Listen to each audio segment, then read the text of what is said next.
Sweetie, it just so happens I'm in a meeting here with the real live Italian.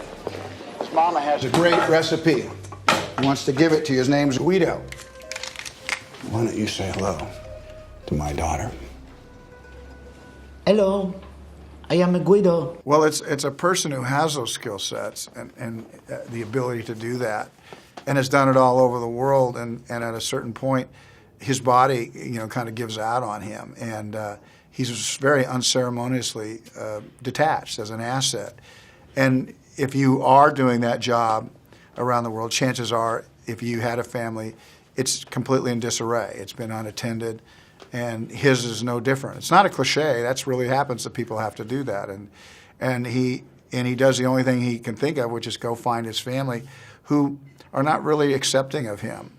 And out of that, another opportunity emerges that, well, maybe if he can't contribute in some way, on a social level with them, that maybe he can leave them some money. It's a misbegotten idea. It's not thought out well. But when you're a man and you don't know how to contribute, you think, well, just take this money. Yeah.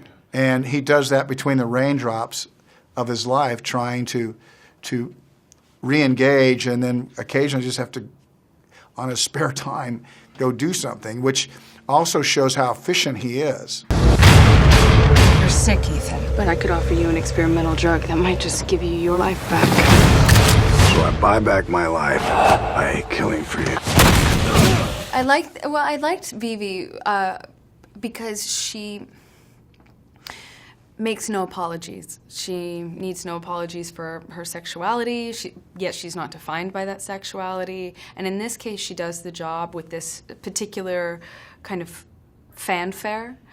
But you get the feeling, at least if I've done my job anywhere close to right, that that's not just dependent on this job or particular to this job. You get the idea that she's carved out for herself and fulfilled this sort of, in this niche market, we didn't even know there was a demand to fill, and you get this idea that she's filled it. She's created this world for herself, and then thusly exists in a state of suspended reality where the rules are slightly different, slightly heightened. She's not bound by the same laws and restrictions that the rest of us are. And I wanted to protect that element, that heightened element of almost surreal participation by providing her backstory for us, some sort of sense of where she came from. Like, we see her in the beginning of the movie and we get the idea that that's her natural state, whatever that is. But hopefully I left the audience the impression that maybe on the next job she's some sort of, librarian or something completely different.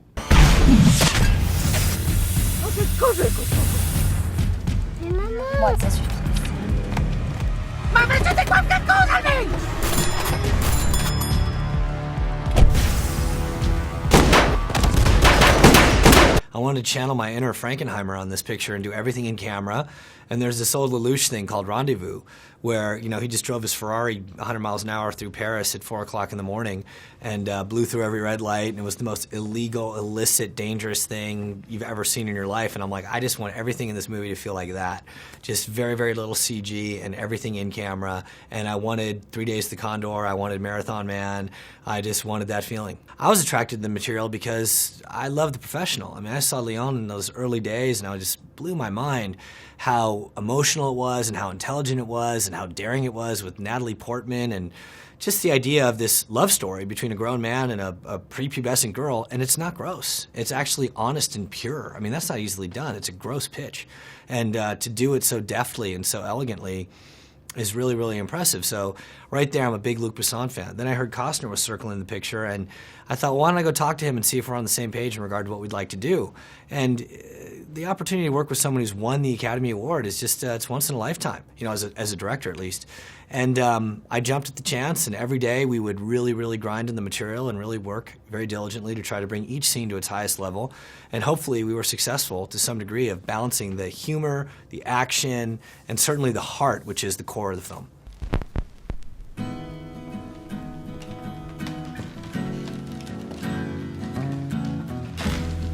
No. I'm not gonna dance. You stand on my feet. too big for this. You're not too big. Now stand on my feet.